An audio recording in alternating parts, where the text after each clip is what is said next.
Crowds heading for race circuits like Silverstone tend to identify with the top drivers rather than the top cars. It's hard to pretend your Ford Sierra has much in common with a Formula One McLaren, but the Dunlop British Touring Car Championship bridges that gap, marrying together cars familiar to road users everywhere with some of the most advanced technology and fiercest competition in motorsport. For 1988, British saloon car racing has the prospect of its most absorbing season since the good old days, the early 60s, when the road-going cars of the day were in the hands of the likes of Jack Sears, Tommy Sopwith and the great Jim Clark. Champion Jack Sears in the Big Galaxy is challenged all the way by the reigning world champion Jim Clark and teammate Peter Arundel in Cortinas. Jim Clark notches up a third vital class win in 3 consecutive meetings, and the points pile up for the Saloon Car Championship. While the commitment of the drivers remains the same, what has changed in the 30 years of the championship are the cars. They produce over 400 horsepower now, speeds of over 150 miles an hour, and the budgets to run them, they've changed as well. A season in the championship can now cost over £250,000. These are the great contrasts for the first champion back in '58, Jack Sears. Things have changed a hell of a lot. I drove an Austin A105 that year, and just narrowly beat my old friend Tommy Sopwith for the championship. I used to drive it to the circuit, slap some plastic numbers on it, drive it home again. My wife even took it shopping. It really was virtually a standard road car. It's so sophisticated now. I mean, we used to have to run with seats and upholstery and trim inside the car. Now, of course, they're a bare shell with highly sophisticated electronic equipment making them all work. It's quite a revelation, actually, to look at them. Looking back now on the first round at Silverstone, leading the field away on the warm-up lap, Jerry Marney, in only his second season of motor racing, and Andy Rouse, the most experienced man in the field, 4 times champion, and a man with tremendous expertise in preparing these kind of race cars. Ford Sierra Cosworths dominating the front half of the field, but the champion can come from any one of 4 classes. Class D, up to 1600cc, is the province of the Toyota Corolla GTs, but win this class and you get as many championship points as the race winner. Class C, not so well subscribed, so the championship rewards are less. 3 Golf GTIs doing battle here. Class B, the competition is starting to get fierce. BMW M3s and Ford Escort Turbos, star BMW drivers Frank Sittner and broadcaster Mike Smith. Then Class A, the front of the field, 9 Ford Sierra RS500s, other challengers like Mike O'Brien in the Holden Commodore, defending champion Chris Hodgetts in the Toyota Supra. The grid for the opening round, Andy Rouse unsurprisingly in pole position in the Caliber Sierra, but unexpectedly alongside him, Jerry Marney in only his second full season of racing. And needless to say, there was a lot going through his mind as he waited for the green light. I think the main thing is obviously to keep one's cool for the first lap or 2. Don't get caught up in the first couple of corners, which are going to be very hectic. Stay cool because it's another 23 laps.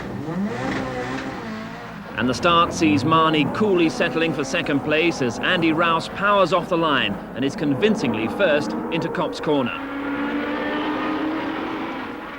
Behind him, Marney just ahead of Lawrence Bristow in third, and Bristow spins at the very first corner of the championship. With him into the gravel trap goes Mike O'Brien in the Holden Commodore. Meanwhile, into Woodcote at the end of the first of 25 laps of Silverstone's short circuit, it's Andy Rouse, a secure lead over Jerry Marney and Graham Good. Clear circuit in front of him. At Copse, O'Brien's Commodore has got going again, but Bristow's Sierra is abandoned in the gravel trap. But now on the run to Beckett's, Rouse goes up a gear, but the revs die. The hand comes off the wheel in a gesture of resignation. It's what appears to be a turbo problem. Marney sweeps past Rouse, so does Good. Rouse, down on power, tours back to the pits. Murray Walker picks up commentary as Marney and Good battle for the lead.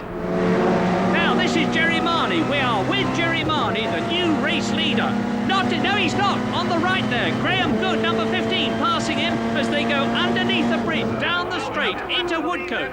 Lap 2. Graham Good on the inside, flame coming from his exhaust pipe, that's not a good sign. Marney right alongside him. What a fantastic, just look at this. Graham Good pulling away a bit as they go down towards Copse. Good, a man who lives near Donington, a lot of experience in Elan's, Capri's, Nissan Bluebird. He's leading the race. Marney is in second place and Rouse into the pits. What's the problem? What's happened? Which one? Bottom one. I lost No, Andy. I don't know, got no boost. Rouse out of contention, and at Woodcote, so too is Good. The black smoke, an indication of imminent engine failure. Marnie gets past him on the pit straight. This is Frank Sittner, 4th overall, but leading the Class B BMWs. And remember, there's as many championship points available for a Class B win as a Class A win. Godfrey Hall 5th, Mike Smith right behind. Meanwhile, Andy Rouse, his loose turbo pipe now secure, has rejoined the race laps down, but stamping his class by powering past every other car in the field, including race leader Jerry Marnie. Marnie content to let him by, but all that's left for Rouse is a solitary point for fastest lap, which he's taken quite emphatically at over 100 miles an hour. Only the opening exchanges of the championship, not all the teams are yet fully prepared or fully financed, but it's a setback for Rouse and a victory to remember for Jerry Marnie, as he leads home Mike Newman in 2nd and Bob Sands in 3rd. Marnie celebrates victory almost exactly a year to the day after his first ever motor race at Silverstone. The class winners from the opening round and therefore the championship pace setters: Jerry Marnie, Sittner, Kay, Dowsett. Overall victory for the inexperienced Marnie, a fluke or the shape of things to come? Well, a lot has been said about luck. I keep hearing luck. And although, of course, all motor racing, there's an element of luck, we did qualify 2nd on the grid. It's not as if we qualified 7th or 8th and all the others dropped out. We were actually 2nd quickest. We then went on to win the race. So I think there was a fair bit of, obviously there's some luck involved, but there was a fair bit of justifiable win there as well, I think.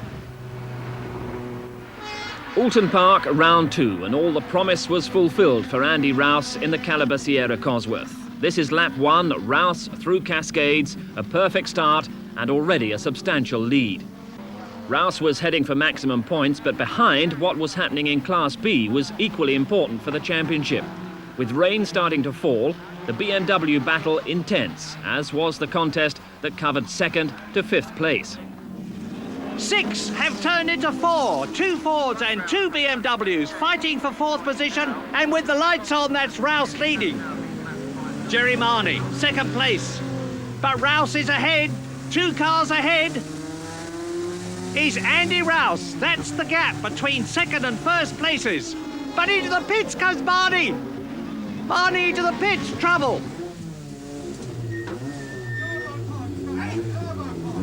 Turbo pipe, says Marnie. So now Mike O'Brien, number 7 in the big Holden, is in 2nd place.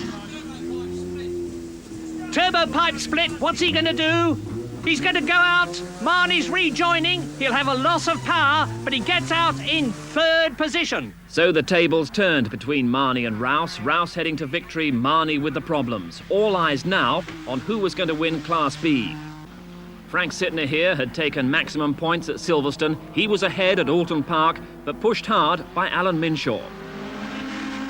Over the line to end a lap. Sittner from Nottingham, Minshaw from Cheshire are closing on Jeff Kimber Smith's Toyota Corolla. And Frank Sittner needs to get past the white car because he's now got Alan Minshaw breathing right behind him into Cascades. Sittner up with Kimber Smith. He's going to have to pull out and pass here. He does so, and off they go. Both of them. So, oh my goodness. Minshaw slides out of sight. Sittner stops in the middle of the... And what a miracle. Alan Minshaw is perfectly okay, and so is Frank Sittner. And that is Andy Rouse going past the wreckage, past Frank Sittner's stationary car. Let's look at it again. Watch Sittner pull out to pass Kimber Smith. He goes across the line of Minshaw, who goes onto the wet grass, can't stop, into the tar wall. Rolls over it. Thank heavens for a roll bar and a harness. And they are both perfectly okay. But now, unsurprisingly, out comes the red flag and the black flags all round the circuit. The race is being stopped. But it was a stoppage that just anticipated the victory of Andy Rouse in the Caliber Ford, a victory that put him 4th in the championship. Mike O'Brien, an excellent second in the Holden. Marnie, Harvey and Newman, the Sierra Cosworth trio behind. And with the race judged as stopped at the start of that lap, Sittner takes 6th and a Class B victory that he's not yet aware of. You've still got the class. You must have stopped it. Yes, just stopped previous laps. You're kidding!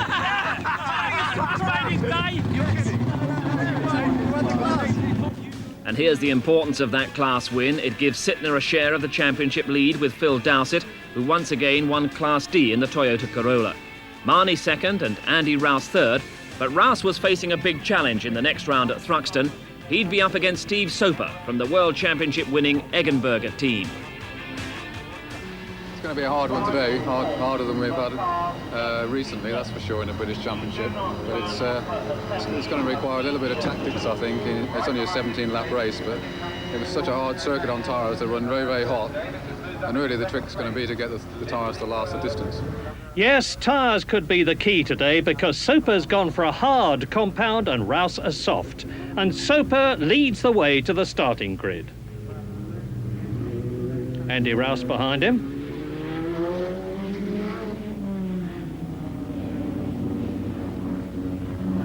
So there's Soper in pole position on the left, Andy Rouse on the right, then it's Graham Good in 3rd place, Mike Newman is 4th, Dennis Leach in the black Rover, Mike O'Brien in the Holden, Rob Gravitt, Carl Jones, Guy Edwards and Jerry Marnie, the championship leader, down in 10th place. This is Marnie and he's got a lot to do. So away they go, and watch Andy Rouse. Look at him, he streaks ahead of Soper into the lead, and Marnie is on the move, closing up to Dennis Leach. There's Gravitt in the blue and white car. Guy Edwards to the right. Down to Campbell, the first bend in the complex. Campbell, Cobb and Seagrave. Rouse leads. Soper second in car with Marnie. And right up alongside him, Smith passes. Mike Smith in the BMW. Now down to Cobb and Seagrave and on towards Kimpton. All strung out already. Now a replay of the start with Mike Smith in the left-hand drive BMW. There's Jerry Marnie ahead. Pulling away from us, Frank Sittner on the right in the other BMW. On the right now is Guy Edwards in the blue and white Ford Sierra Cosworth. We're closing on Marnie. Closing on Edwards, getting across to the right. Sittner goes through, and we've hit Edwards' Sierra, but we're past it. 6 laps gone, and apart from the usual fraught contest in Class B, it's Rouse against Soper at the front. And Rouse is barely hanging on to the lead as his tyres start to lose their grip. Very, very close stuff. Right ahead of Steve Soper, Andy Rouse. What magnificent driving. And now we're in car with the left-hand drive of Steve Soper. Some 500 horsepower ahead of us, 140 miles an hour. And just look at the way Soper is harrying Andy Rouse every inch of the way. Remember that Rouse is on a softer tyre compound than Steve Soper. Steve Soper knows it, and he's pushing Rouse as hard as he can. Down to the chicane. They're coming up to the midfield men now to lap them, never mind the tail end men. Another lap completed. Soper, we're riding with Soper. That's the race leader, Andy Rouse, ahead of us. Round Allard, up to the complex.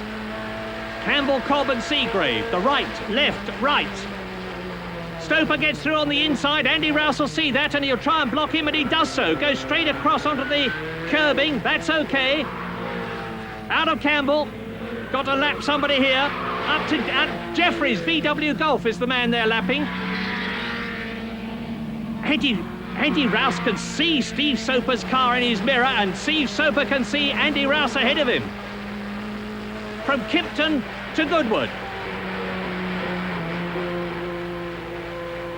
Well, if Andy Rouse's tyres aren't going off, they never will, and they have, because Soper goes through into the lead, gets through on the inside. That decision to go for a harder compound is paying off. And Buxtorf has taken Minshaw. And he's off! My goodness, that's a big one. And at the chicane, Steve Soper is lapping Lawrence Bristow. Bristow back in the race after going off, but where is Andy Rouse? No sign of him at the chicane. Big gap. Soper pulling away. Here's Rouse. Seems to be going very slowly as he comes out of the chicane. He's into the pits. He's pointing at the left front. I suspect his tyres have gone off. He's going to stop for tyres. Into the pits. Stop. 12 laps gone then, Soper comfortably first, Marnie up into second ahead of O'Brien's Holden, Sittner leading Class B with Leach's Rover between him and Mike Smith.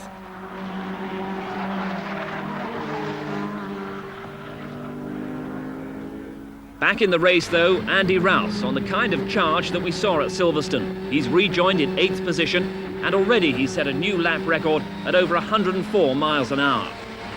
And in that batch ahead is Mike Smith's BMW in 7th position, and Andy Rouse is gaining on it, hand over fist. Look at the way he's closing the gap as they come down to the chicane. There's Smith. Zap! Straight past Mike Smith into 7th place, and there's Leach. Leach is losing it. He goes across Sittner. Thump! Straight into the Armco. Wow! Replay. There goes Leach. Demon tweaks, it says on the side, and that's a demon tweak. Now another replay from Rouse's car. You can see Leach going off.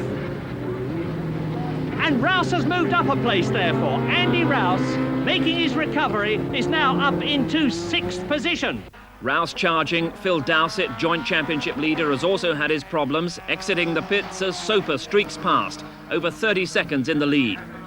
But in the closing laps, Rouse is through the field and right up with second place man Jerry Marnie. Andy Rouse, 3rd now, has closed up right on Marnie. And are we going to pass Jerry Marnie with Andy Rouse? The answer is yes! Straight past at Church. Thank you, Jerry, he says. Little wave of the hand. Down to the chicane. It's all action behind. Sittner and Smith coming up to lap Newman. Sittner passes him, Smith passes him. Smith is challenging Sittner. This is the battle for 6th place, and Mike Smith is going for it. Completing the lap. 2 BMW M3s and their teammates. You wouldn't think so, but they are. Smith all over Sittner. In car. On the left, Mike Smith. Ahead of us, Frank Sittner. Down to the complex. Sittner pulling away. Got a better exit there from Allard. And behind them, Alan Minshaw all by himself in 8th position, now that Peter Buxtall's written himself out of the race. Goodwood, Sittner and Smith still at it. Frank Sittner, the overall leader of the championship. Soper coming up to start his last lap. Steve Soper in the Eggenberger Sierra. What a drive. He last drove here 4 years ago in a Rover as the British champion. He had a great battle against Andy Rouse, also in a Rover. He beat Andy then, he's beating him again. Rouse goes over the line in 2nd position. And Smith is not giving up. They're coming up to start their last lap now. And the leaping BMW in front is the one being driven by Frank Sittner. They're fighting for 5th position now because Carl Jones has gone out on the very last lap. Last time at the chicane, a magnificent victory for Steve Soper. He hasn't driven at Thruxton for a long time. What a dramatic reappearance. Over the line to win then. Steve Soper over the line to 2nd. Andy Rouse, magnificent drive. Into the chicane, 5th and 6th, the BMWs. Sittner is 5th, Smith is 6th. Smith going for it in the last few yards, but Sittner takes 5th position. So, victory then for Steve Soper. 2nd place, Andy Rouse. 3rd, Jerry Marnie. 4th, Mike O'Brien. 5th, Sittner, and 6th is Smith. And that means to say, in the championship now, in the lead is Frank Sittner from Dowsett, Andy Rouse 3rd, Marnie 4th, Mike Smith 5th, Trudgington in 6th position. Round 4 and the first visit of the season to Donington for a race that promised the best action of the championship so far. A 1-hour endurance race with compulsory pit stops and driver changes. Fascinating driver combinations. Guy Edwards teamed with a man who now knows all about endurance racing, Le Mans winner Johnny Dumfries. I'm struggling with the waist strap, just grab hold of it. All right, I'll do my best. That's actually quite difficult, but I mean, I'll do my best, sure. Championship leader Frank Sittner teamed with Britain's James Weaver, a driver with great experience on the American racing scene. But Formula 3 man Roland Ratzenberger joins Alan Minshaw to provide a real challenge in the BMW ranks. This was the new challenge to the Ford Sierra Cosworth, the mighty Nissan GTSR, in the hands of Wyn Percy, 3 times British champion, and the extrovert Australian Alan Grice, 1986 Bathurst winner, one of the most accomplished men in the sport. But qualifying saw Andy Rouse, who'd be partnered by David Sears, take pole position. And to see how seriously drivers take qualifying, look back to Mark Hales attempting to qualify his Toyota and failing. Hales and the Toyota recovered. He'd be driving that and partnering Jerry Marnie in the race, described by Murray Walker. Pace car's the one with the lights. Away it goes. And the race has started. Down to Redgate Corner, the right-hander they come. And it's Mike Newman in the lead with Andy Rouse in second position. Now we're in car with Andy Rouse. Mike Newman ahead on the left, coming up to Craner Curves. Rouse goes through, takes the lead at Craner Curves. And behind him, it's Mike Newman, Graham Good, Lawrence Bristow and Wyn Percy. Wyn Percy in the Nissan 2-litre turbo car. And now we're in Roland Ratzenberger's BMW. Ahead of us is Barry Williams in the black BMW. And off goes Mike Smith.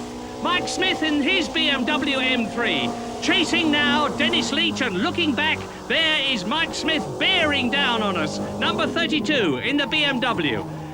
Andy Rouse leads at Coppice, Newman second, Good third, Bristow fourth, and Wyn Percy in fifth position as the rest go streaming through.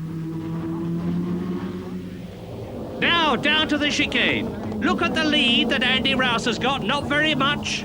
Newman, Good, Wyn Percy is up into fourth position ahead of Bristow as they go down to Redgate. There's Rouse, there's Newman, Graham Good in the white car and in the red and blue one. Number 23, Wyn Percy, fourth position. Ford first, second, third. And Wyn Percy, we're in his Nissan now. Ahead of us is Graham Good. Watch the gears. Fifth gear, that is. Out of the Craner Curves, closing right up on Graham Good. Whoops, Graunches down to third gear. Accelerates out. Wyn Percy, that brilliant Jaguar sports car driver, the man who crashed so badly at Le Mans last year.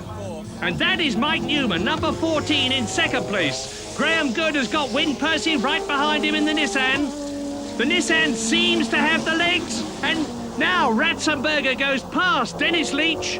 Look back, there's the Rover. And Mike Smith coming through to take Dennis Leach as Ratzenberger closes up on Barry Williams goes off. Barry Williams off in the BMW.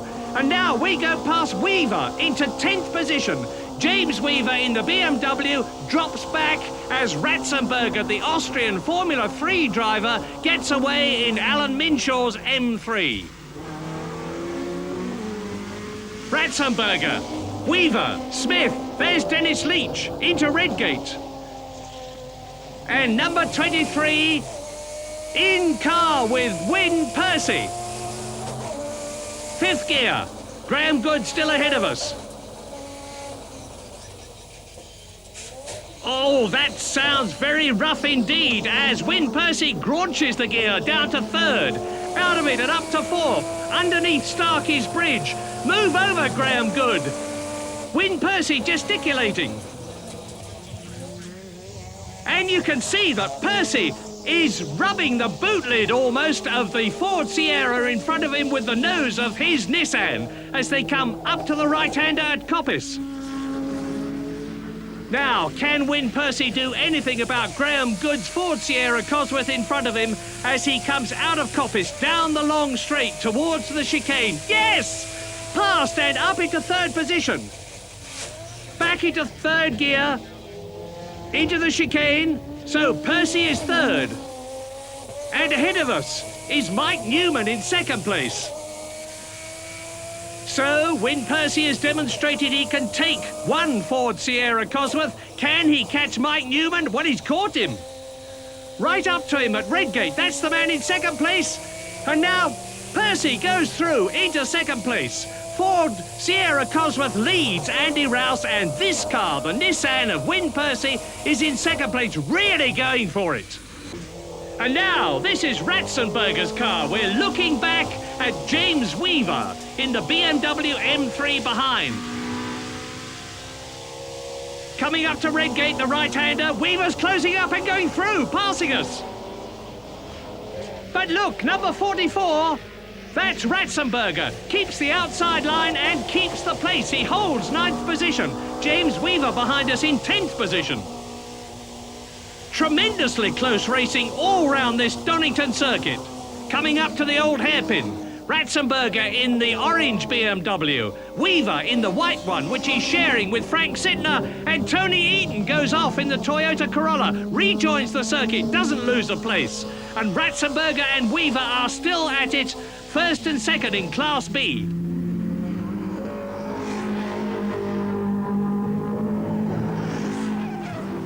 Andy Rouse leading, number 22.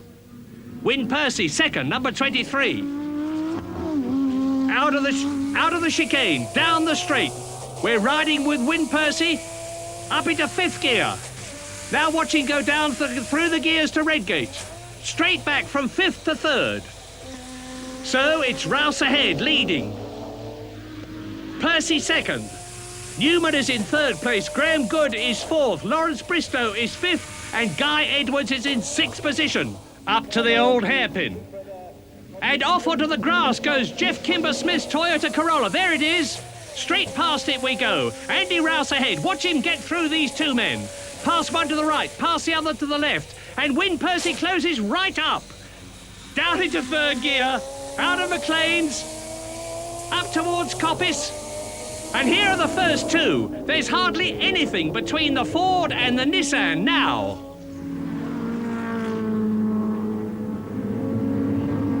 Win Percy chasing Andy Rouse under the bridge. This is the fastest part of the course, 125 miles an hour. Down through the gears again.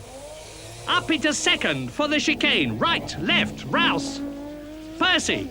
This is a fantastic drive by the GTS Nissan. It's only the 2nd time it's appeared in competition this year. It nearly won the ETC round here at Donington, and now there's only Andy Rouse's Ford ahead of it.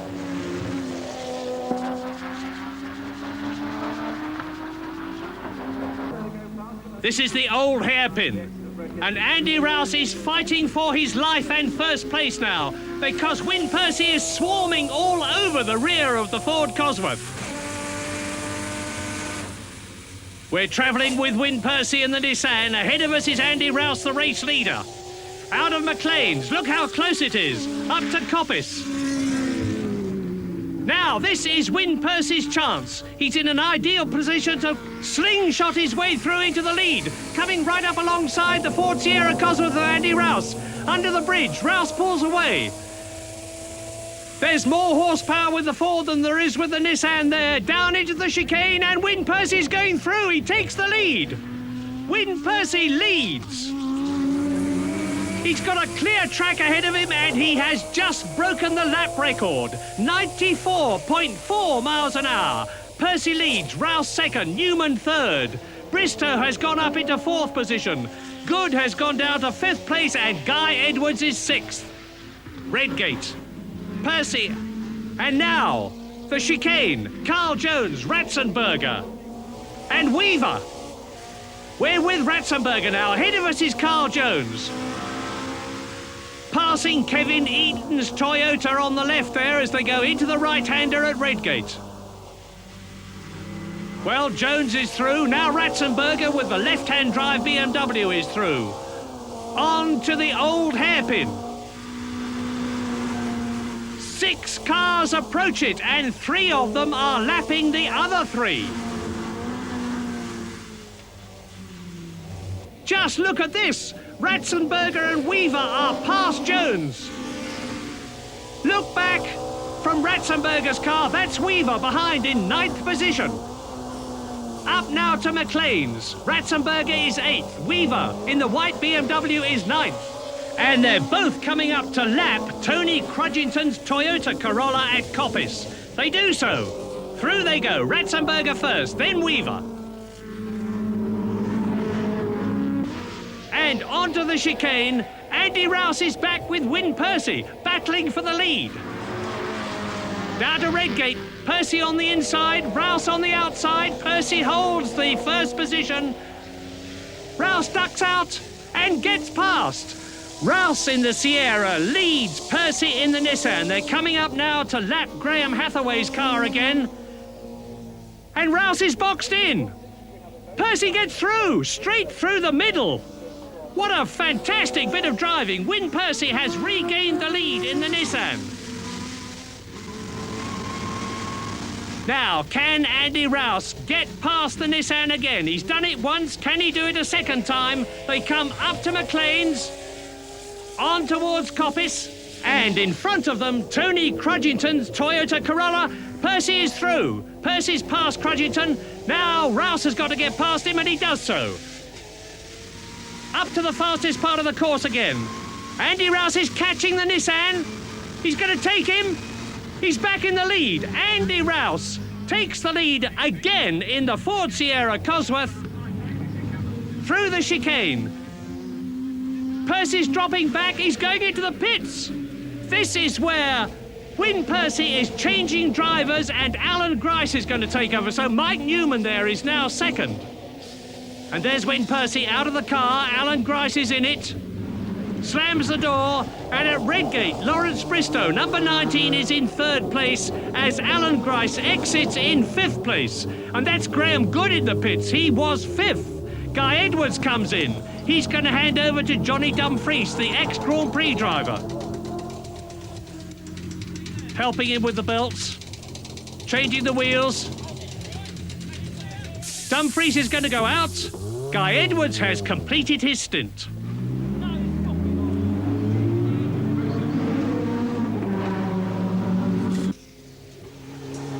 And with Andy Rouse almost at the end of the lap, he's going through into the pits here. He's going to hand over to David Sears. David Sears, that very accomplished saloon car and many other classes of racing driver. Andy Rouse out.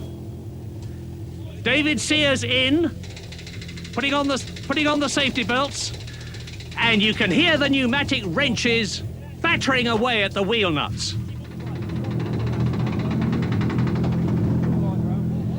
Come on, says Andy Rouse, get on with it. There's a problem with the left rear wheel. And they're losing time. Off the jacks, into the race goes David Sears.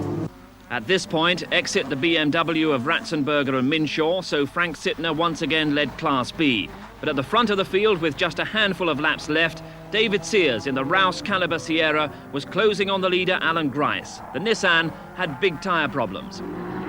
Sears is surely going to take the Nissan. 0.3 of a second at Coppice. Closing right up, he's going to soar through. He's in the lead. David Sears leads in the Ford Sierra Cosworth, and there is not very much of the race left. Well, Grice may catch him, but he's going into the pits. Grice is going into the pits. He wasn't supposed to. He was supposed to drive through the rest of the race non-stop. He must have a problem. He's gesturing at the back of the car.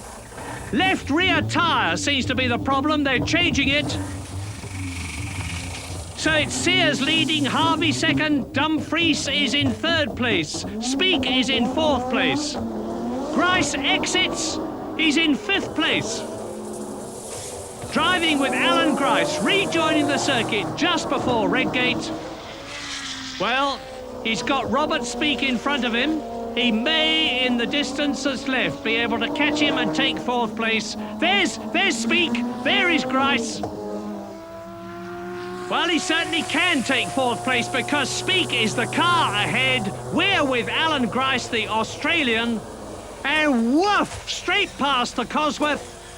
But the Cosworth fights back. And Speak retakes the 4th position. Great stuff. Alan Grice, that gritty Australian driver, the man who has won the James Hardy 1000, that incredible Australian race at Bathurst, is on his way. But Speak looks as though he's got the legs of the Nissan at the present moment. They're coming down to the chicane.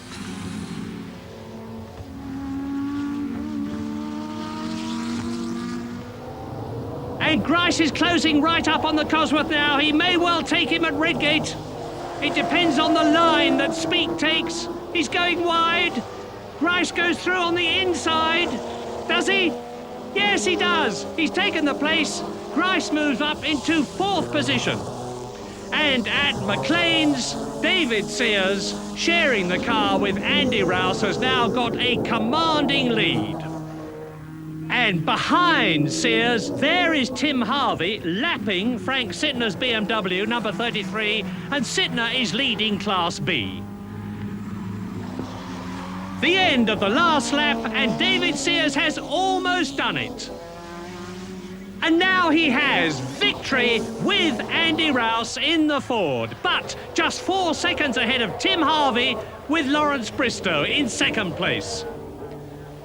And there's number 21, Dumfries. But look right, 4.5 seconds, and it's Grice in 4th position, sharing the drive in the Nissan with Wyn Percy. And this has been touring car racing at its exciting best. Yes, the series had really come alive, but the championship table relatively unchanged. Still Sittner from Dowsett and Rouse. But Rouse had come up against a challenge from Wyn Percy that surprised everyone in the Caliber team. Yes, he surprised us in the race, caught us out almost because his practice form hadn't been very good. We got more than a second a lap over him on qualifying time. So our strategy was to run a fairly hard compound tyre in order to try and go right through the race without changing wheels on the driver change, because it's quicker to change the driver than to change the wheels as well. But the Nissan took the opposite view, and they decided to run a very soft tyre and change their tyre halfway. And that was the reason that Wyn was, surprised us that he caught up so quick, because he was running a soft tyre. It started to backfire on him a little bit by about half distance, because his tyres, being soft, had sort of worn out. Mine was still going strong, so I caught him up again. And in the end, the soft tyre was their downfall, because on the second session, the tyre actually failed on them, and that cost them the race, or certainly dropped them away and made the job a little bit easier for ourselves. Round 5, and for the second time in the season, the Hampshire Airfield Circuit of Thruxton played host to the British Touring Car Championship. And Rouse was still on tremendous form after his Donington success, comfortably taking pole position from Carl Jones. But the circuit was damp, leaving the field with a quandary over tyres. If it rained again, they'd need wet weather tyres. But Rouse in the Caliber Sierra was gambling on slicks. Because it's looking brighter over there, we've opted for a slick at the moment. There's a sort of a dry line starting to show, but only really on the racing line. So that's okay, that'll get better if it doesn't rain anymore. But the difficulty that I face now, if I'm to start on slicks, is that where pole position is on the inside of the circuit is soaking wet. And where the second man is on the outside of the circuit is dry. So I'm just going to get done in off the line, if nothing else. So, can Andy Rouse get into the first corner before Carl Jones? It looks as though the answer is no. Carl Jones leads, Mike Newman second. And now we're with Jerry Marnie. He's been passed, and there's Mike Smith ahead of him, and Godfrey Hall on the left. 7th on the approach to the complex. And at the complex, it's Carl Jones leading. It's Mike Newman in 2nd place. Andy Rouse tight up behind him. Then Guy Edwards is 4th. Mike Smith in the white BMW 5th. Marnie. Whoops, and Rob Gravitt nearly loses it. He's got the car under control. On he goes, and just look at that pack behind him. Meantime, Andy Rouse is closing on Mike Newman ahead. Carl Jones is still leading. Andy Rouse is lining up to try and get through on the inside of Mike Newman. He's got the inside on the apex of the corner. Mike Newman's going a bit wide, and Rouse goes through to take second position. Andy Rouse moves up into second position behind Carl Jones. Down to the chicane. Here they come. Carl Jones leading, Andy Rouse second. Here's Rouse in second place. Behind him is Mike Newman. Behind Mike Newman, there goes Guy Edwards. Now, out of the chicane, 80 miles an hour and building. Nearly 500 horsepower. Up to the complex. Carl Jones now. This is the leader in front of us, and Andy Rouse is soon going to be that man. He goes through. Andy Rouse is leading this round of the British Touring Car Championship at Thruxton. And in the yellow and blue car behind him is Carl Jones. Then it is Mike Newman, very close for first, second and third. And as you can see, the circuit is drying out well now. Jerry Marnie is fifth and catching Guy Edwards in front of him. Guy Edwards, the teammate of Andy Rouse, has come back into racing after a 3-year layoff. He's going extremely well. But Marnie is inching up on the boot lid of Guy Edwards' Ford Sierra Cosworth. There he goes. And there, number 8, is Jerry Marnie.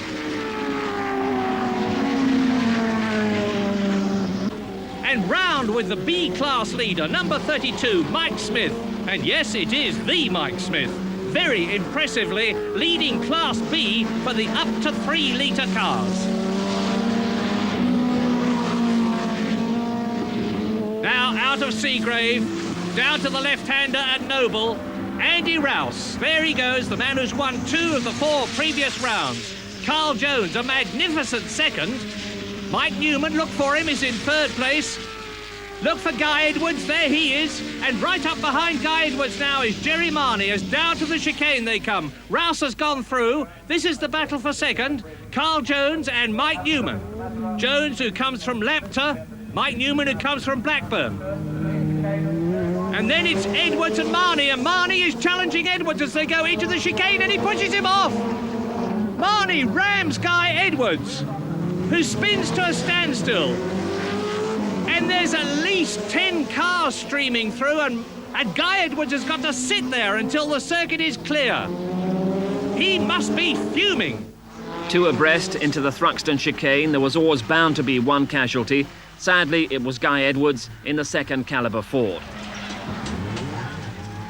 Jerry Marnie carried on in pursuit of Carl Jones and Mike Newman, who were battling hard for second place behind the leader, Andy Rouse.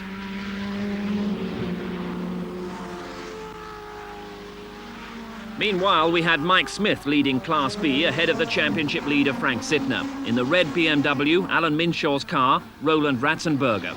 If Sittner could be beaten here, it would throw the championship wide open. This is a great scrap between these 2.3-litre BMW M3s. They are not turbo cars, unlike the Fords, and you look back from Sittner's window, that's Hall on the right, Ratzenberger on the left. Up to Cobb, 7th, 8th, 9th and 10th, and there's nothing in it. Frank Sittner has got Mike Smith's car in front of him. He's got Ratzenberger behind him. And now we're with Sittner. Ahead of him, Mike Smith, his teammate, and I put the teammate in quotes because they are rivals, and real rivals. Goodwood and Ratzenberger. Watch Ratzenberger in the orange BMW.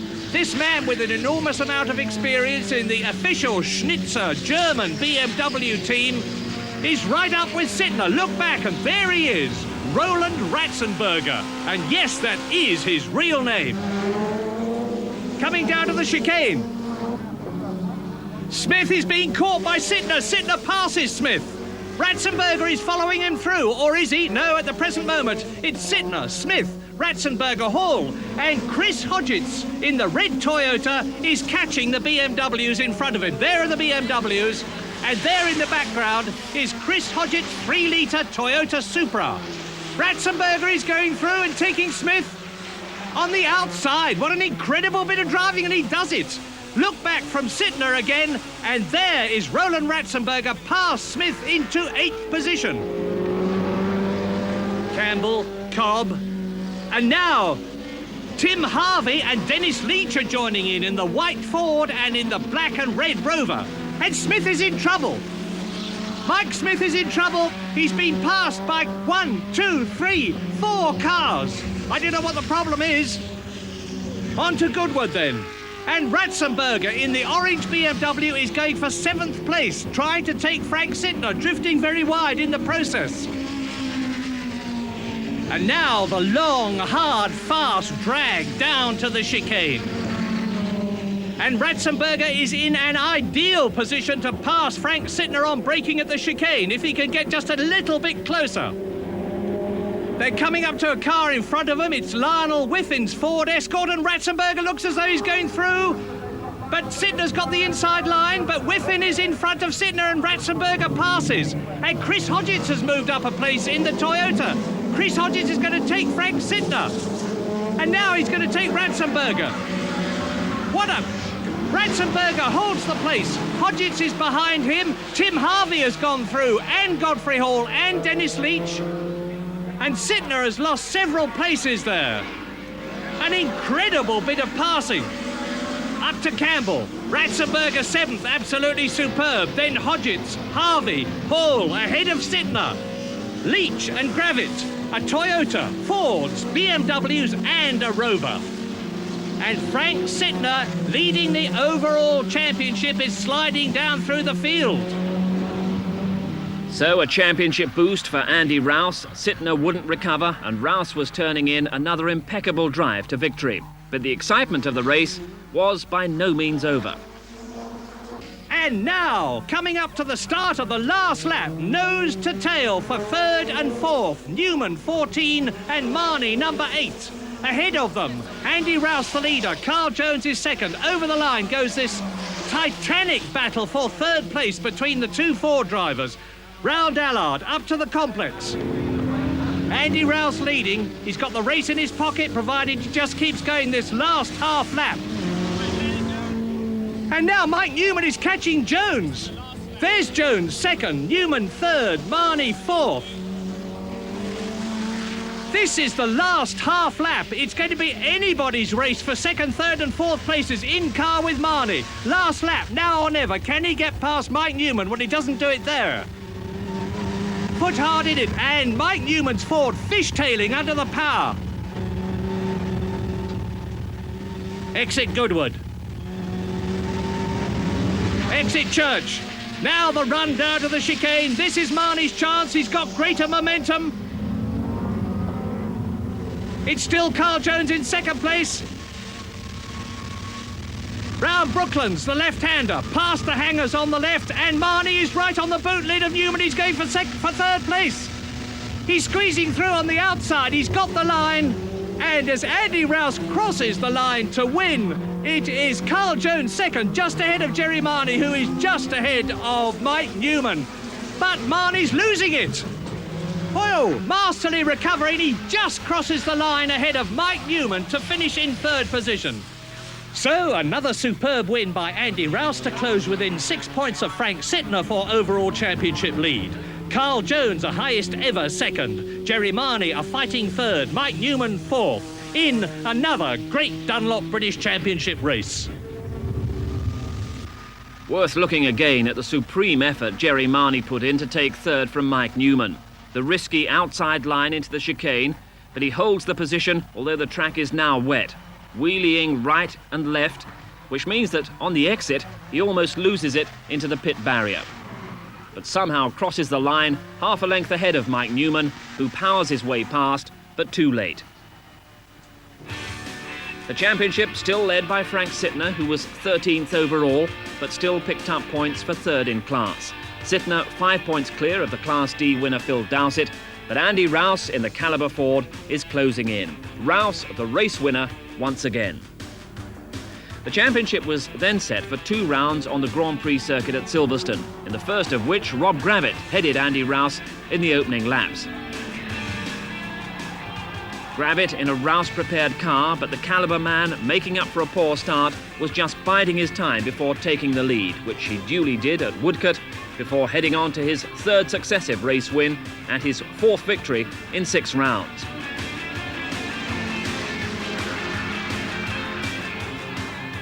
But behind him, Frank Sittner was back to winning form in Class B, so he stays out in front in the championship. Rouse moving into second, ahead of the Class D man Phil Dowsett. The next Silverstone round was the Grand Prix support, in quite appalling conditions. Gravitt once again quickest away, once again Rouse right behind, and in the rain, Gravitt loses it at Woodcote, end of lap 1. Rouse sweeps by, so indeed to the rest of the field, but Rouse out in front, and once again, he wasn't going to be caught. Andy Rouse has got a 7-second lead, and it's Marnie second, Newman third, then Guy Edwards. This is Tim Harvey, number 5, in 5th position. Good behind him in 6th place. Then the BMWs. Ratzenberger 7th, Mike Smith in 8th position. Lawrence Bristow 9th behind them as they go round Chapel. Guy Edwards, and ahead is Newman. Mike Newman's Ford Sierra Cosworth in 3rd position, and we're about to take it, I think. We've got the momentum. Yes, going through 3rd position at Stowe. And there's Tim Harvey in 5th position, Graham Good. Then the BMW battle continuing, and Bristow is in 9th position. There he goes behind Mike Smith's BMW as they go on to Club Corner. The 2 BMWs with Graham Good. This is about an 85 miles an hour corner. Those BMWs have got less power than the Sierra ahead, but they're keeping up in the wet. Abbey curve. Over 130 miles an hour. Marnie second there. Guy Edwards in 3rd position, onto the complex, Marnie, Edwards, that's Newman, then with the lights on, it's Harvey, and Bristow spins. He hasn't touched anybody, incredible, yes he does, he hits Carl Jones. Rob Gravitt struggles through, and Mike O'Brien stationary in the Holden, getting away. Now this is Nick May, we are in car in the bi-turbo Maserati with Nick May. Out of the complex, on towards Woodcote. Passed by Tony Crudgington's 1600cc Toyota Corolla. Past the old chicane. And now, Maggots and on to Chapel. Andy Rouse is ahead. Then Marnie. Then Guy Edwards. And there they are. Number 8, Jerry Marnie. Number 21 in the blue and white car behind him, Guy Edwards in 3rd position. And this is Guy Edwards. Ahead of us is Marnie, and you can see what the conditions are like. Guy Edwards pulls out to the right, he's going through, he's taking Marnie. This is about 140 miles an hour down Hanger Straight into Stowe Corner at about 95, even in these conditions. So, Guy Edwards up into 2nd place in the 2nd Caliber Ford Sierra. Andy Rouse still leading. And now Jerry Marnie is having to take all the spray as he looks through the windscreen ahead of him at Guy Edwards, pulling away as they go up towards Abbey at about 135 miles an hour, the sweeping left-hander. From Abbey onto the complex, underneath the bridge first, Edwards second, Marnie in 3rd position, then it's Harvey, Newman is 5th, and behind Mike Newman, Mike Smith in the white BMW has got ahead of Ratzenberger. Look, there it is, as they come up to the left-hander. And Ratzenberger's hitting Smith as they go into the left-hander there, and he's lost it. Ratzenberger spins, out of contention. Past him go 2, 3, half a dozen cars, and he's got to wait there to find a space to get into the action again. So now down to Cops. There is Jerry Marnie. Edwards has gone through. Here is Tim Harvey in 4th position. Mike Smith, there he is, and he's going off. Mike Smith's going off. Oh, straight into the tar barrier. That looks a very nasty one indeed. The rear bumper's ripped off, the front of the car looks as though it's stoved in, but the door moves. And incredibly, Mike Smith has undone his safety belts and he's getting out, and he looks perfectly okay. He even smiles at the marshals, who give him a hand up to safety. Over the sleeper wall. Is he all right? Ignition off.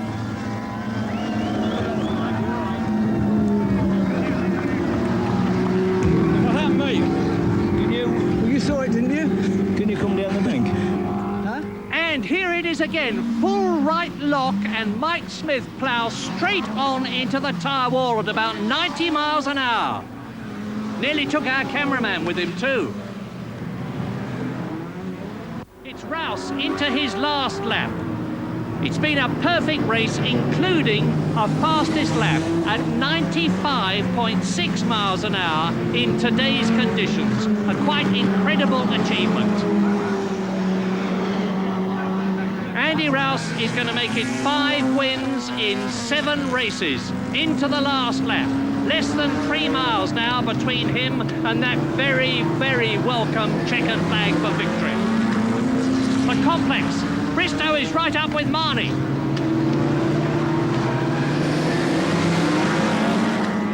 Whoops, he nearly loses it coming out of the complex on the way to Woodcote. Now they are going into their last 2.96 miles over the line, into the last lap. Rouse leads, Edwards second, Marnie third, Bristow fourth, Ford first, second, third and fourth. It's just like the McLarens in Formula One.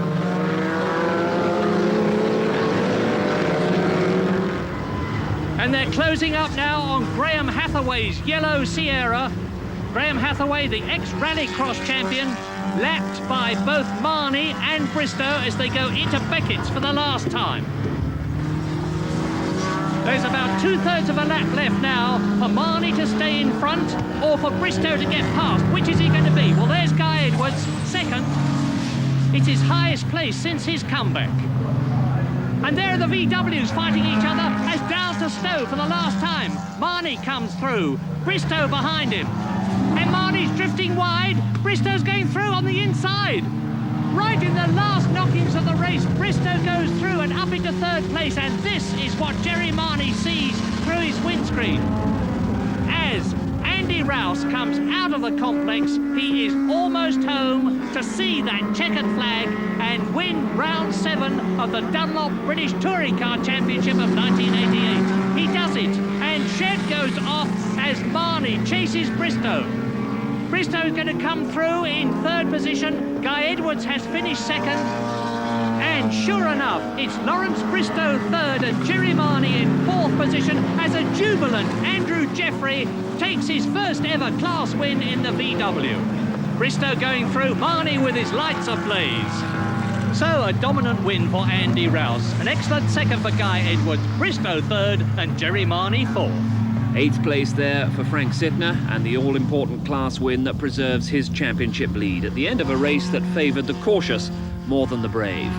Well, it was an exceedingly hairy race. The start was absolutely incredible. I mean, everybody was going for it as if it was dry. I mean, I thought really the answer at Copse would be to keep out of trouble, but nobody seemed to care. They all went barrelling in about 6 abreast. I got punted on both sides. Basically, I got past a few cars, but it was handed to me really by what I would call kamikaze driving. And there'd be more of that before the championship would be over. Phil Dowsett's victory in Class D kept him in contention, but it was between Sittner, Rouse and Dowsett for the title, with another supreme championship test for Rouse in the next round. The second confrontation with Steve Soper, this time at Brands Hatch. Rouse has taken pole position in the Caliber Ford, ahead of the man who beat him at Thruxton. Rouse lapping in practice at over 100 miles an hour. A lot of wheel spin from Soper, and it's Rouse who gets ahead at Paddock.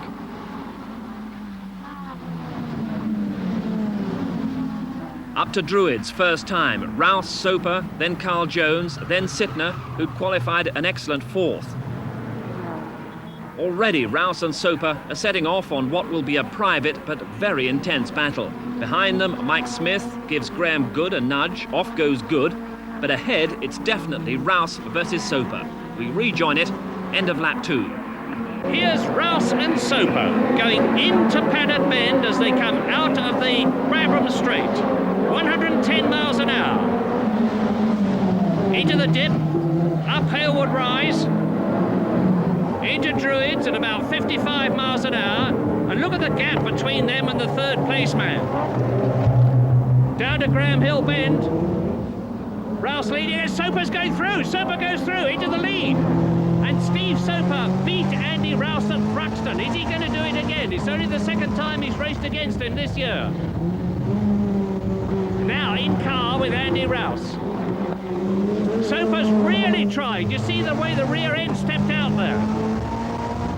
Now, Andy Rouse has got an experimental engine with higher turbo boost. It's giving him more power. He's going into Pilgrim's Drop at about 135 miles an hour, and he gets back into the lead. Into Hawthorne, onto Westfield. And this is 110 miles an hour. Rouse leading, Soper second. Dingledell again, 100 miles an hour. And at Stirling's, Rouse and Soper have got their windscreen wipers going. Look, it's starting to rain here at Brands Hatch, and that's really going to affect the surface. It's going to make it very slippery indeed. Hear the tyres squeal. Over the line again at the end of another lap. Rouse leading, Soper in second position. And now Rouse is catching Martin Ray's Honda Prelude. He's going to go absolutely smashing past it, and he does so. Out of Druids, 60 miles an hour. Soper's right behind. You can see that the course surface is wet. Graham Hill Bend, up to Surtees, 60 miles an hour. Soper's having a look. He's trying to go through on the inside, but he doesn't.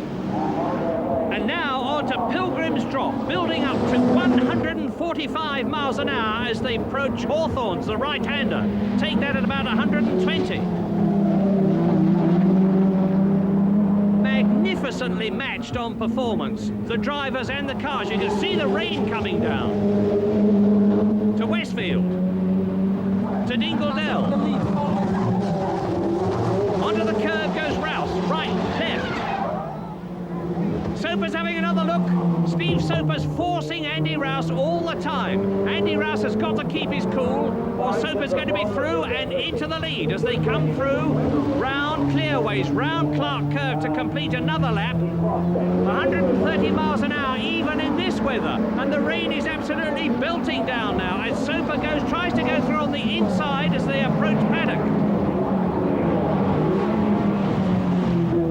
Now in car with Andy Rouse, and he's got a clear track ahead of him. Absolutely ideal as he goes up Hillwood Rise at about 120 miles an hour on his way to Druids. And Soper goes through on the inside. A brilliant bit of driving. Steve Soper takes the lead at Brands from Andy Rouse. Now, is Steve on his way? He's got to break away from Rouse, and Rouse has got more power. Remember, he goes back.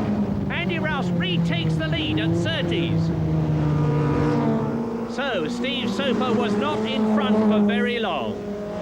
Now it's Rouse leading, and that's Wilson, Rob Wilson, off at Dingledell. But looks perfectly all right. Rob Wilson in Graham Hathaway's Ford Sierra Cosworth. But under the bridge, into Clearways, towards the end of another lap, comes this titanic scrap for leadership. Don't forget that Andy Rouse is after his revenge. Steve Soper beat him at Thruxton. Andy Rouse means to win here. Into Paddock again. And this is where Steve Soper went through earlier on the approach to Druids. He's not going to do it this time, though. Andy Rouse has got the line. Andy holds it. Round Druids at about 55 miles an hour. Accelerate up through the gears from second to third. 90 miles an hour. Into Graham Hill Bend. Now Soper's attacking again. He's on his way. Andy Rouse is drifting a bit wide as he goes into Surtees, and Soper goes through. Yes, no. Yes, Soper's in the lead for the second time. Andy Rouse runs wide onto the grass. Now, is that power going to pay off again? It looks like it. He's closing up. He's inching up on Soper. He goes past. Andy Rouse retakes the lead. And he has just created a new lap record at 99.7 miles an hour. So very close to the 100. He was over that in practice. But the conditions are a little worse today. But behind all that, more excitement. Although Frank Sittner was comfortably ahead in Class B, Mike Smith, carrying the onboard camera and the onboard sound, was stuck behind Mike O'Brien. This guy's beginning to be a real pain. He's making this thing so so wide I can't get past him. This is Druids. He's so slow through the corners. I'll give him a touch. There we are. That's a love touch to remind him I'm here. I'm going to have a go. I've got to get past him. If he chops me this time, I'm off. Yay! Nice one, Mike. Up to 9th position at Surtees.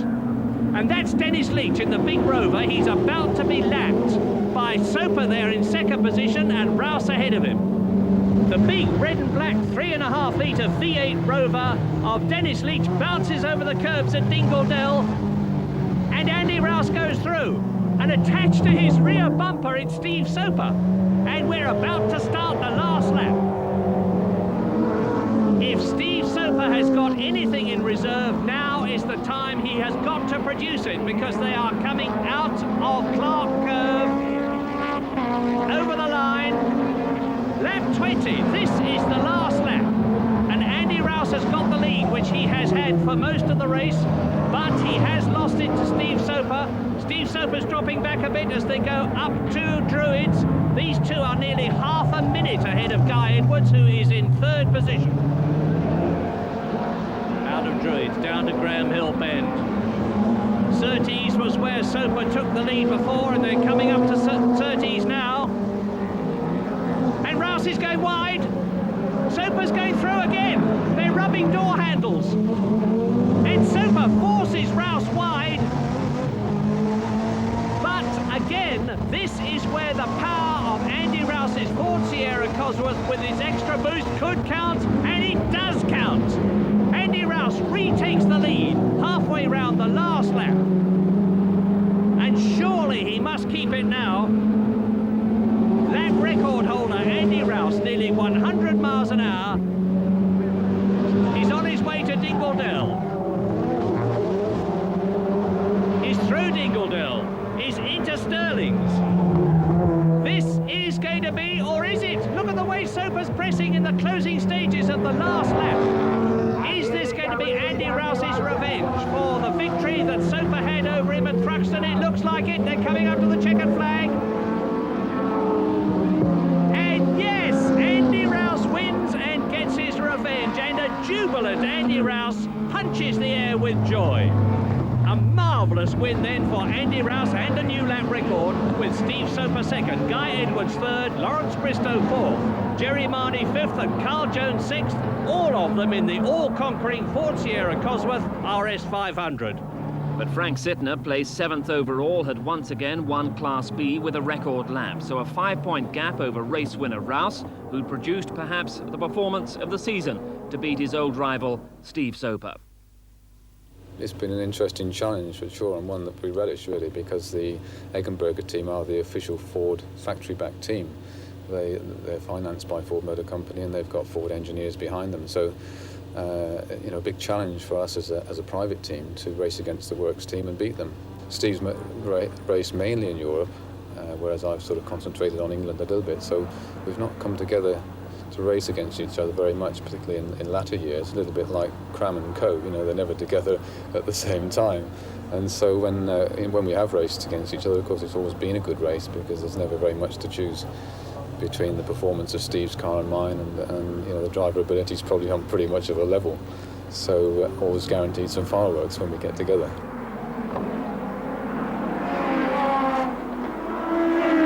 And Andy Rouse, having driven a brilliantly controlled race, crosses the line in the Caliber Racing Sierra to win the 8th round of the British Touring Car Championship here at Brands Hatch.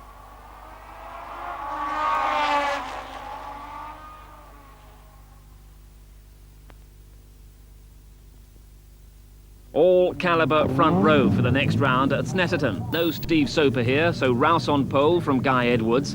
Championship leader Frank Sittner was back in the body of the grid. It's no good pussyfooting about. I've got to get fastest lap and win the class. So I've got to go for it. Andy sitting up front there, he's in a much safer position. He's got nobody in front of him. Frank Sittner hits the start button on round 9 of the Dunlop British Touring Car Championship, described by Murray Walker. It's drizzling at Snetterton and the track is wet, with Rouse and Edwards, Jones and Newman up front on the grid for the start. And it's a clean start with Rouse straight into the lead ahead of Carl Jones and Rob Gravitt. But there's a problem behind Mike Smith on the grass. And he's gone straight into the side of Hodgett's BMW. What on earth is happening?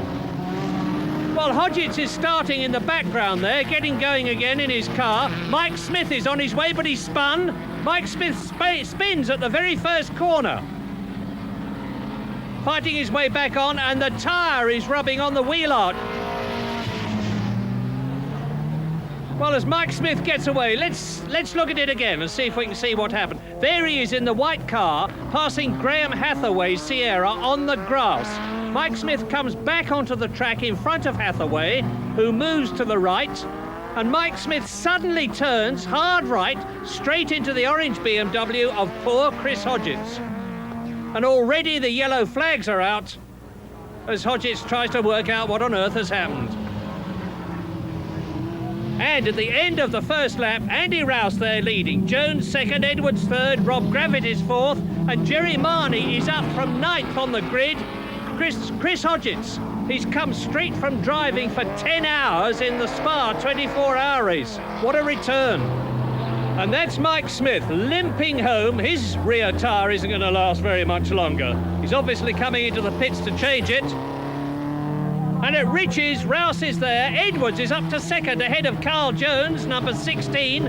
Gravitt is fourth, and Marnie is right behind him. There's Marnie in the white Sierra. And now we're with Marnie. Gravitt ahead. Down to the right-hander at Sierra, 115 miles an hour, and he's off. Jerry Marnie loses it. There's at least 5 places lost there as he rejoins the circuit. In fact, more, because there's Sidner and Hathaway going through. So now Jerry Marnie's got it all to do again. Hathaway on the right, we're past him. Frank Sidner ahead, we've passed him once already. This is the second time. Approaching the S's, 80 miles an hour. Left apex, but he's going straight on. Again, for the second time in less than half a lap, Jerry Marnie goes off. There must be something wrong. Perhaps it's the brakes. Back onto the circuit. On the left is Hall, Godfrey Hall, going through in the black BMW. That's James Shedd's VW Golf ahead. Past him. Now we're going to try and catch Godfrey Hall's car. Into the right-hander. Chasing hard. Jerry Marnie's got the performance advantage, but 5 cars, 5th to 9th. Newman, Harvey, Bristow, O'Brien and Hales over the line. And Harvey attacks Newman for 5th. There's Newman, Harvey. That's Lawrence Bristow, number 19. Into Riches. 3 Sierras, a Holden and a Toyota Supra. Tim Harvey. And Marnie's having another go at Sidner's BMW. Here we go. Jerry being very careful with the brakes at Sear this time, and you can see Sidner pulls away. Now, down the Rivet Straight, building up to 5th gear and 145 miles an hour past Sidner. Now, Jerry Marnie's got it made, up to the S's. Back off the accelerator, down a gear, on with the brakes, and off! A third off, a complete 360-degree spin.